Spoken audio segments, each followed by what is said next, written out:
My husband, who can be misogynistic, always seems to look down on me as stay-at-home wife.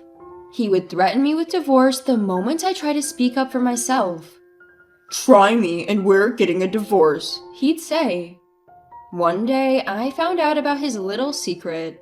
From that moment on, I lost all the respect I had for him, and I decided to change. I am no longer the submissive wife that he can look down on. With the divorce paper he prepared in my hands, I began my plan to get back at him. My name is Megan. I lost my father when I was in high school, and since then, it's been just me and my mother. Thanks to the money my father left us, I was able to attend an IT vocational school and somehow managed to enter the workforce. Finally, I can pay back my mother. Just when I was beginning to stand on my own feet, my mother passed away from a fatal heart attack. Left all alone in the world, my savior appeared, who is my current husband, Scott. After I started working at my current company, Scott took it upon himself to guide me, a novice in the corporate world. He was there for me when my mother died, voicing his concern for my mental health, urging me to rely on him more. From that point on, I turned to Scott not just for work-related advice, but for personal matters as well. Scott always seemed to be there, leading the way for me. "Megan, you really can't live without me, can you?" He would say that frequently after we officially started dating. And then he proposed. "From now on, I'll protect you for the rest of our lives. Let's get married." At Scott's suggestion, I quit my job after getting married to become a full-time housewife, maintaining a sweet home so my husband can go to work without worry. This became my new job. However, living up to Scott's high standards was tough, and I struggled to keep up with his expectations and household chores. "Hey Megan, what were you doing all day?" My husband would question, to which I would reply meekly, "I cleaned the room, did the laundry, aired out the comforter, and then I went shopping for dinner. I spent some time making beef stew. How's the taste?" "It's okay, but did you really clean?" Huh? Why? "There's dust on this shelf." Oh, I must have missed the spot. I'll be more careful next time. "If you're home all day, at least make sure the housework is done right." I'm sorry. Scott maintained a superior-inferior dynamic, just like at work, even after our marriage. At one point, he criticized. "Hey, what's up with this meat and potato stew?" Huh? Is it bad? "Why is there pork in a meat and potato stew? It's supposed to be beef." We always made it with pork in my family. "That's because your family was poor and could only afford pork, right? Are you saying my salary is not enough?" That's not what I meant. Scott would severely scold me if anything didn't go his way, and often belittled me for being a child from a single-parent family without common sense. He started spending his weekends out alone. Hey Scott, where do you go every weekend? One day when I asked him this, Scott's mood quickly soured. "Why do I need to report my whereabouts to you?" It's not a report. I just wish we could spend more time together as a couple on weekends. "You have all day, every day to rest at home while I work tirelessly. Let me spend my days off the way I want." I'm not asking you to take me anywhere. I just want us to spend some quiet time together. "That's exactly what I can't stand. I married a woman with no special talents and even let her be a housewife. All you need to do is keep quiet and do housework for me." Scott mumbled and stormed off to the bedroom. The next day, he handed me a piece of paper. It was a divorce notice, with Scott's name already filled in. What does this mean? In shock, I quickly questioned him. "You don't even understand what this is? Guess single mothers don't even teach their kids some basics, huh?" Scott, do you want to divorce me? "This is a warning. It's because of that insolent thing you said yesterday. If you dare to express your opinion to me like that again, I will divorce you right away." But why? When he said that, I found myself unable to respond. After all, I have nowhere else to go, as I have no family to fall back on. Since then, every weekend when Scott would leave, I had no choice but to quietly see him off. One day, as I was cleaning the house as usual, I noticed that his computer was still turned on. When I looked at the screen to turn it off, a homepage of a hotel resort caught my eye. Could this possibly be a couple's trip?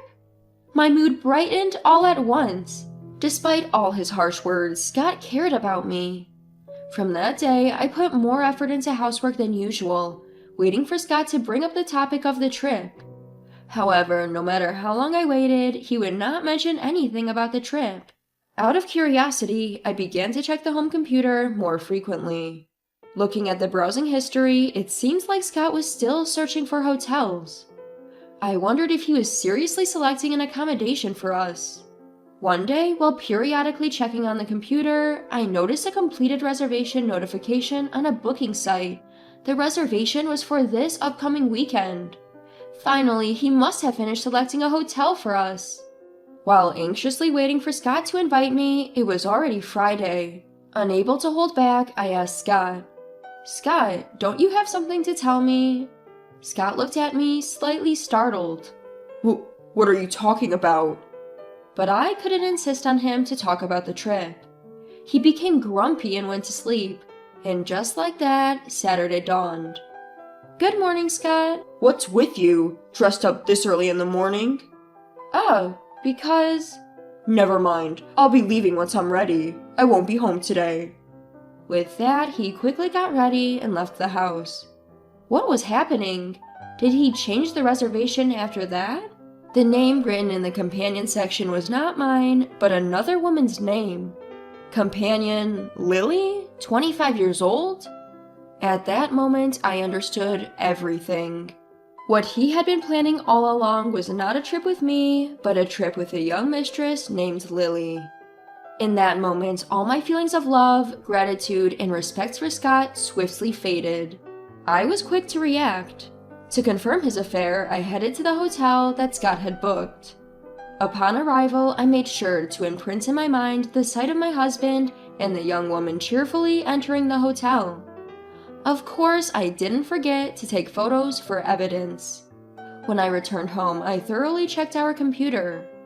It took some time, but I was able to find texts exchanged between Scott and Lily, as well as photos of them together. Now I can confront him. Just you wait. There was still plenty of time until he returned from his trip. I left the house and spent the day aimlessly until the evening, then savored my time alone in my empty house. I may have been scolded by Scott for lazing around, but now those days of tension seems unreal. I even abandoned housework the next day, ordered delivery, and spent my time however I liked. On Sunday night, Scott finally came home. "Welcome home. You're late, aren't you?" Scott's eyes widened at the sight of me lounging on the sofa. Hey, what's going on? "What do you mean, what's going on?" Why are you still sitting on the sofa when your husband, have returned home? You're not even greeting me at the door. That's not right. Noticing the delivery bag on the table, Scott's anger started to seep in. Hey, what is this? Look at you living a high life while I'm not here. I sighed at him and said, "And where were you staying this weekend, Scott? Weren't you enjoying yourself?" If you knew, you wouldn't behave like this. Sounds like you want to see that again. Scott said, rifling through a drawer. Huh? It's not here. Scott flew at me, spitting angrily. Where did you hide the divorce papers? They're not here anymore. What? Scott almost exploded at my response, but the next moment he started laughing sarcastically. So that's how it is. I see. What? You threw away the divorce papers because you don't want to divorce me, thinking I wouldn't leave you, huh? You really are senseless. I feel bad. Your only mother couldn't even raise a kid right. I really don't understand what you're saying. So you want to play dumb, huh? Too bad. I can get as many divorce papers as I want from the city hall. I'll go get them right now. I didn't say I threw them away. Then why aren't they here? They're not here because I've already submitted them. What? Didn't you hear me? I signed those divorce papers and submitted them to the city hall yesterday. Wait, you submitted the divorce papers? Do you even understand what that means?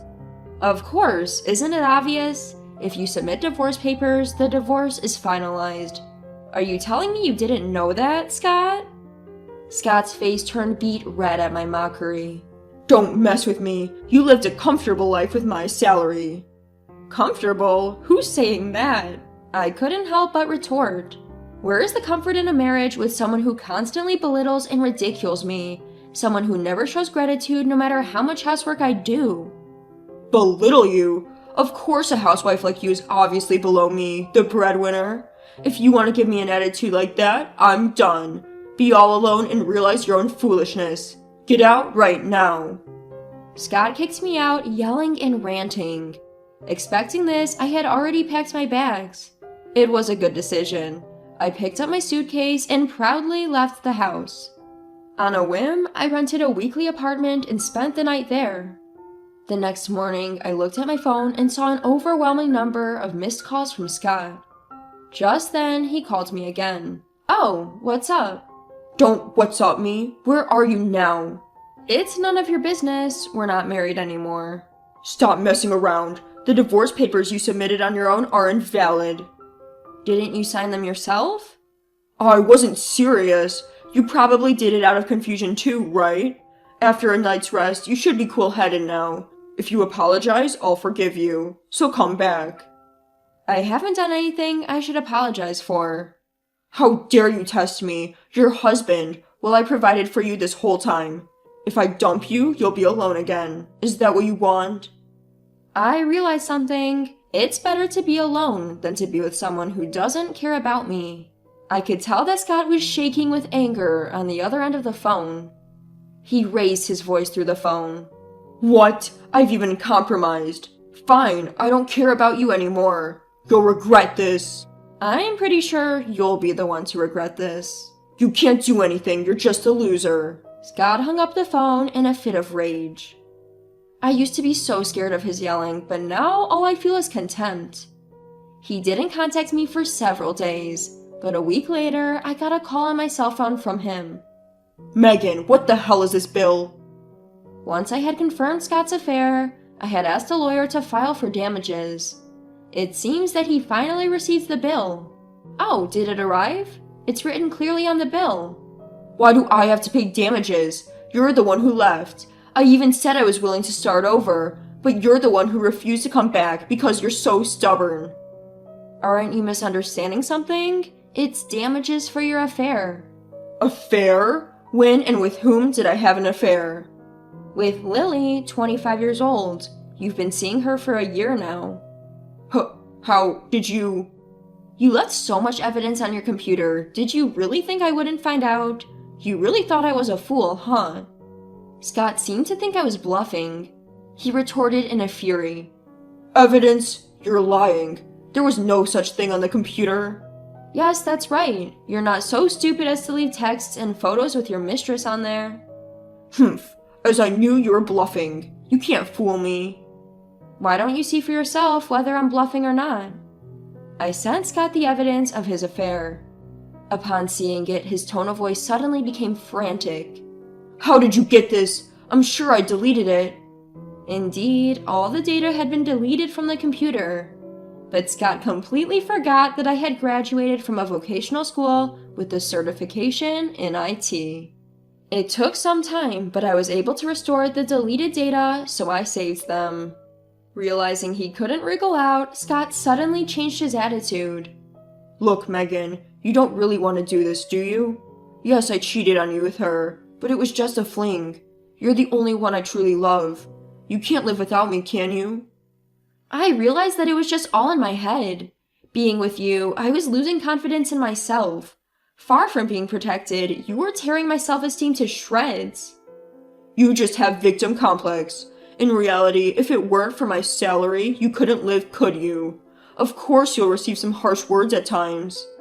I can't stand the thought of you, who betrayed me, living your best life. I'll make you take responsibility for what you've done. That's what the charges are for. He finally sensed that I was determined and switched back to being verbally abusive. Fine, I'll pay. I didn't know you were such a nasty woman. I felt sorry for you being alone, so I got together with you, but it was a big mistake.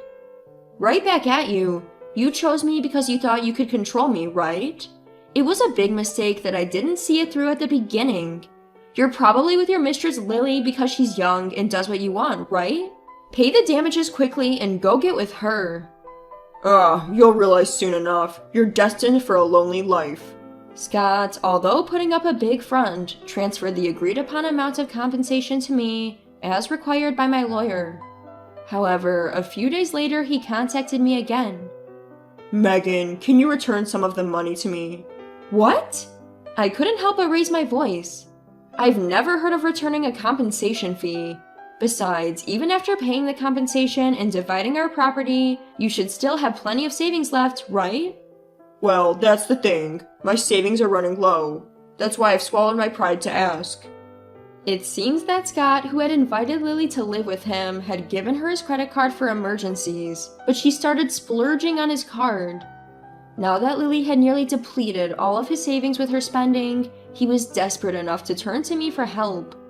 Exasperated, I told him, I may have been stupid to not see through you and marry you, but you're equally foolish for not noticing your mistress's splurging habit until after you gave her your card. I realize now that you're the only one for me, Megan. You must feel lonely being single too, right? Gosh, will you grow up? Do you think I'm going to be single forever? No, don't tell me. You found someone else? No, and can you not compare yourself to others? Well then, what is it? You don't have a family anymore, right? With the money left by my parents, I've started a new business. Now I'm blessed with great colleagues, and I hardly have time to feel lonely. You, with no special talents, starting a business? Are you still saying that? Can't you admit it already? Your words are ruining the people around you. Me? Ruining?